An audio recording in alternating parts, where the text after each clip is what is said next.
Today in this video, you will learn how to add Microsoft PDF printer to your computer. If you have accidentally uninstalled or removed the Microsoft PDF printer, then you can reinstall it in quickly 2 minutes. So let's get started. So here in the search window, type add space printer. Now you will find an option, add a printer or scanner. Please click on that.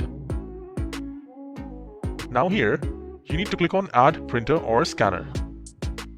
Now it will start searching for printer and scanner, and very soon you will get an option, the printer that I want isn't listed.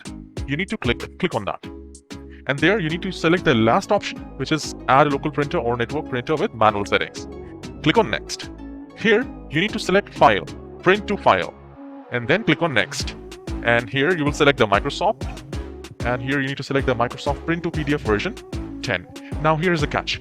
Let's say if you do not have under Microsoft, if you do not have this Microsoft print to PDF version, then what you can do is you can simply click on Windows Update, and it will take another 2 to 5 minutes to update all the printers, and then when you will try to add the printer, you will have that printer option here, Microsoft print to PDF version.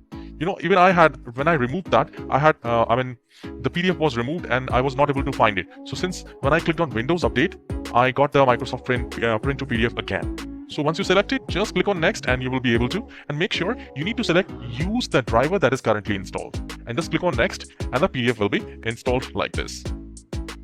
So if you think this video helped you and fixed your problem, then please do subscribe my channel.